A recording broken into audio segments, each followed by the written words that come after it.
Ассалаумағалейкум достар, видео басталмастан бұрын каналға жазылып, басқалармен бөлісе кетеміз. Никола Тесла, өнертапқыш, ғалым, физик, инженер, олай айнымалы токпен жұмыс істейтін құрылғылардың дамуына жүргізді. Эфирдің бар екендігін дәлелдейтін тәжірибелер жүргізді. Қазіргі өмірбаяншылардың пікірінше Никола Тесла 20 ғасырдың өнертабысында ие адам. Ол өзінің көзқарастарының прогрессивімен және де олардың өмір сүру құқығына дәлелдей білумен танымал болды. Ғылым үшін мүмкін емес тәжірибелер жасады. Кейде оның есімі тіпті мистикалық күштермен байланысты. Бұл әрине фантастика, бірақ көптеген адамдар оны шарлатанмен, шизофренмен, көбісі психиканы көреді. Оны білгендердің аз ғана бөлігі ұлы ғалым өнертапқышты көрді. Бірақ ол электр қозғалтқыштары мен генераторды құрды. Айнымалы тоқты қолдайтын көп фазалы құрылғылар мен жүйелерді жұмыс істеді. Балалық шақ. Никола Тесла 1856 жылы 10 шілдеде Сербияда Каспиш қаласында 6 шақырым жерде орналасқан Смилян таулы ауылында дүниеге келген. Оның әкесі Мультин Тесла Срем храмының діни қызметкері болған. Дахляның анасы Джука Тесла Мадиша дін қызметкерінің қызы. Ол жұмыс істемеді, балалармен айналысты және де күйеуімен көмектесті. Никола ерлі-зайыптылардан 5 баласының 4-тен бірі болды. Оның 3 қарындасы және де ағасы Дэн болды. Ол Никола 5 жасында қайтыс болды. Осылайша ол отбасының жалғыз ұлы және де мұрагері болды. Сол жылдары ауыл территориялық түрде Австро-Венгрия империясына тиесілі болды. Қазір ол қазіргі Хорватия аумағы. Никола өзінің туған Смилярына мектепке барды және де ол жерде 1 жыл ғана оқыды. Мектептегі жағдай қиын болды, мұғалімдер жетіспеді, бірақ бала сол жерде оқығанды ұнатты. Ол Каспиш қаласында көшу керек екенін білгенде ренжіді. Әкесі санада көтеріліп, отбасы шұғыл түрде ауылдан кетті. Бұл қала Тесла кіші мектепте оқыды. Осыдан кейін 13 жылға гимназияға берді. Бала ақылы және де тәуелсіз жылдар бойы өсті. Ата-аналар көп жұмыс істеуге мәжбүр болды. Сондықтан балалар көбінесе туыстарының бақылауында болды. Ол үй шаруашылығына қол жетімді көмек көрсетуге тырысты. Содан кейін ата-анасының қалта шығындарына ақша сұрамау үшін зауытта жұмыс тапты. 1870 жылы Никола Карлово қаласына кетіп, жоғарғы нақты училищенің оқушысы болды. Ол тек 14 болды. Ауруы. 1873 жылы жетілу туралы сертификат алғаннан кейін жігіт өмірді не істейтін туралы байыпты ойлады. Ол жалғыз ұлы болғандықтан әкесі оны өз ісінің жалғастырушысы ретінде көрді. Бірақ Никола өз тағдырын шіркеумен байланыстыруды жоспарламады. Дегенмен ол өмірді не үшін арнағысы келетінін білмеді. Ол мойынсұнғыш ұлы болды. Сондықтан ол ата-анасын тізбелемеді және де рухани ғалымдарды зерттей бастады. Никола Тесла отбасымен, бірақ тағдырдың жас жігітке мүлдем басқа жоспарлары болды. Қалада тығырыққа эпидемиясы басталды. Ол барлық тұрғыдан оның бір бөлігін өмірін қиынды. Николаның барлық туыстары ауырып қалды. Сондықтан оған үйге келуге тыйым салынды. Ол мойынсұнбады. Ата-анасының қонаққа келді және де ауырып қалды. 9 ай бойы ол аурумен күресіп асқынулар тудырды. Бұл оның күші мен руханың қаттылығының маңызды сынағы болды. Ереже қымбат дүние еді. Бізді және докторы көшпелілер қолымен айтты. Дайындалу нашар. Күндердің бірінде әкесі ұлына келіп, бәрі жақсы болғауы керек, тек жақсылыққа сену керек деді. Оған ұлы, егер де әкесі оған қызықтырған нәрсені инженерлік қызметпен айналысуға мүмкіндік берсе, ол міндетті түрде ауруды жеңдеді деп жауап берді. Әкесі қайтыс болған жас жігітке егер ол қалпына келсе, оның ең беделді Еуропалық университетте оқуға жіберетін уәде беру үшін ештеңе істемеді. Мүмкін бұл жақсы болашаққа деген үміт оған аурудан айығуға күш берді. Мүмкін үміт сағат сайын енгізе кезде үйіне келген емшінің көмегі уақытында келді.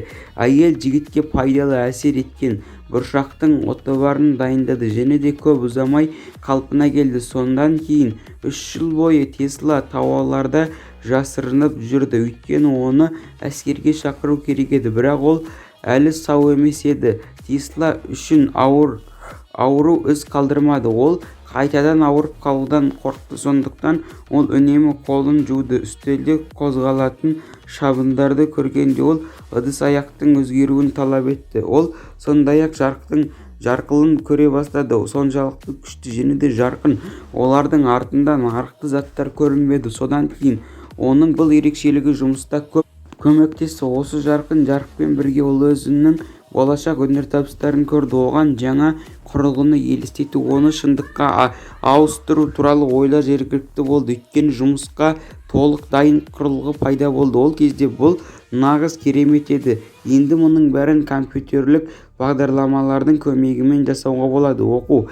Әкесі сөзін сақтап қалды. Ол 1875 жылы Никола Грас қаласында техникалық училищеге түсіп, электрониканы оқыды. Бірінші курс студенті жұмысына тап болды және де мұғалім оның қозғалтқышы тұрақты токқа қосқандықтан машина жақсы жұмыс істемейтінін айтты. Мұғалім оқушыға, егер сіз айнымалыны қоссаңыз, ол мүлдем жұмыс істемейді деп күрт жауап берді. Үшінші курста Тесла құмар ойындарға қатты қызығушылық танытты, жиі және де көп ұтылды. Содан кейін ол сол кезде карта ойнау оған рақат әкелгенін, сәтсіздіктер туралы біраз уақыт ұмытып кетуге көмектескенін айтты.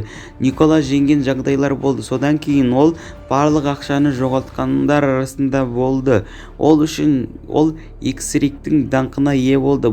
Бір күні ол үлкен шығынға ұшырады. Ал анасы ұлының картошкалық қарызын төлеу үшін таныстарынан көп ақша алу керек деді. Никола өте дарынды еді. Ең қиын мәселелерді шеше алды, бірақ ол бітіру емтихандарына сәтсіздік ұшырады. Ол ешқашан армиядан дипломын алған емес. 1879 жылы оның әкесі қайтыс болды. Ол отбасының әл-ауқаты туралы қамқорлық толығымен жігіттің иығына түсті. Ол бірде мұғалім болып жұмыс тапты. Бір жылдан кейін оның ағалар оқуын төлеп, Тесла Прага университетінің философия факультетінде оқуға түсті. Ол сол жерде бір смерт оқып Венгрияға көшті. Еуропадағы жұмыс.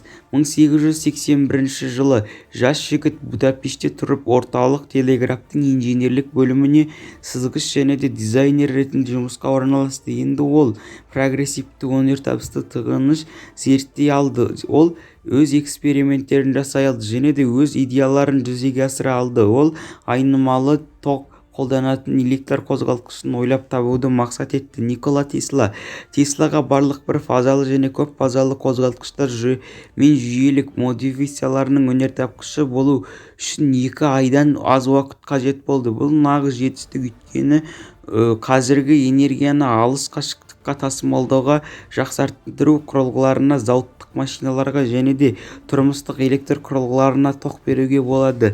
1882 жылы Никола Тесла Францияға көшіп, Парижде тұрып, Эдисонның Континенталды компаниясында жұмыс табады. Содан кейін компания Стамбург теміржол вокзалында қуат беретін электр станциясын салды. Тесла барлық өндірістік мәселелерді шешу үшін сол жерге жіберілді. Жас өнертапқыш әр бос минут сайын Астраханды электр қозғалтқышын жасауға мүмкіндік берді. Ол өзінің жаңа ұрпағын 1883 жылы қала әкімімен таныстырды. ақш-тағы жұмыс істеп 1884 жылы құрылыс аяқталды. Никола Парижге оралды. Бастапқыда оған сыйлыққа уәде етілді, бірақ оралғаннан кейін олар оны төлеуден бас тартты. Никола компания басшылығының оған деген көзқарасын қорлады. Ол жұмысын шығып штаттарға кетуді шешті. Сол жылы 6 шілдеде ол Нью-Йоркке келіп, бірде Edison Works компаниясының жұмыс тапты. Ол электр қозғалтқыштары мен тұрақты ток генераторларын жөндейтін инженер лауазымын қабылдады. Никола Тесла және де Томас Эдисон. Никола өзінің сүйікті ісін, жаңа құрылғыларды ойлап табуды тырысты, бірақ оның идеялары басшылықтан қолдау таппады. Тесла Эдисон мен оның өнертабыстарының бірнеше түрін жасай алатындығын талқылады. Ал жеңіске жеткен жағдайда жұмыс беруші оған $1 миллион көлемінде өтемақы төлейді. Никола жеңеді. Ол Эдисон құрылғысының 24 түрін жасай алады, бірақ ол дау нақты емес екенін айтып, оған ұмытып алған соманы бермеді. Тесла жұмыстан шығып, жұмыссыздар қатарына толтырды. Ақша өмір ол табысы мен рэттім жырларын алуға қайырымдылықтар. Осы уақытта тағдыр оған өзінің өнертабыстарын ұсынған инженер Браунның таныстарына жіберді. Ол өзі кезегінде оларға қызығушылық танытқан Кленаторды таныстырды. Енді Тесланың өз зертханасы бар. Оның астында 5-ші даңғылдардың бөлімі алынып бастады. Содан кейін ол Tesla Arc Link Company деп аталды және де ол көшпелілерді жарықтандыру үшін доңғалақ шамалар шығарумен айналысты.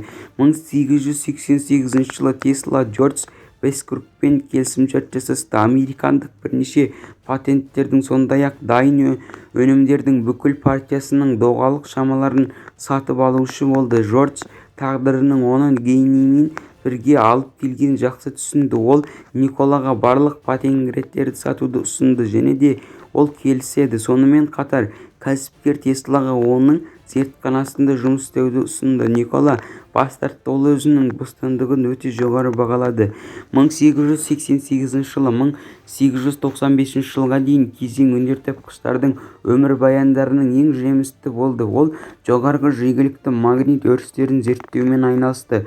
Американдық электр инженерлері институтының шақыруымен Тесла бірнеше дәрістер өткізді. Олар бұрын-соңды болмаған жетістікке жетті. 1895 жылы 13 наурызда ғалымның зертханасы толығымен өрттенді. Өрт соңғы жылдары ойлап тапқанның бәрін өзімен бірге алып кетті. Теслаға бәрін жадын қалпына келтіру алаңдағанын айтты. $100,000 тұратын Ниагара сарқырамасы компаниясының қолдауымен Николаға күзге қарай жаңа бөлмелер жұмыс істеді. Өнертабыстар. Никола Тесла ғылым мен техниканың дамуына үлкен үлес қосқанын сөзсіз. Адамзат бүгінгі күнге дейін қолданатын барлық өнертабыстар мен жаңалықтардың ұзақ уақыт тізімдей аласыз. Ол ас, радио, регент, Тесла труберасы мен Кута көшасының көлеңкелі фотосуреттері, неон, қашықтықтан басқару, лампалардың электрлік сүңгуі, қайықтың озон генераторының, суық оттың, лазердің, плазмалық шардың және де тағы басқаларының ашылуына ие. Тесла әмбебап ақылдың жақтаушысы болды. Ол жан тірі деп мәлімдеді. Оның энергиясына сенді. Жеке өмірде Никола тек экспериментті әдетте тыс әдеттерге ие болды. Ол әйелдер жақсы көрді, бірақ ол олардың сезімдеріне бейжай қарамады. Тек ешқашан үйленбеді. Ол отбасы мен балалары тек ғылымға зиян тигізеді деп сенді. Ол қайтыс болғанға дейін ол өзінің жеке өмірімен бекер бас тартқанын, бұл ғылымның құрбандық үстеліне тым үлкен құрбандық болғанын айтты. Өмір бойы Никола өзінің жеке баспанасын алған жоқ, сондықтан ол қонақ үйде немесе тікелей зертханада тұрды. Ол аз уақытта бір кездері Венецияға қатты қолданды. Невроздар мен обсессивтердің күйлер оны азаптады. Өтінімі қайтаруға оралу. Өлімі 1837 жылы серуендеу кезінде Тесла таксист қағып қатты жарақат алды. Ол дәрігерге жүгінбеді, өйткені ол ешқашан жасанды. Осыдан кейін оның пневмониясы болды. Оны ұзақ уақыт төсекке жатқызды. Ол тек 1938 жылы көтерілді.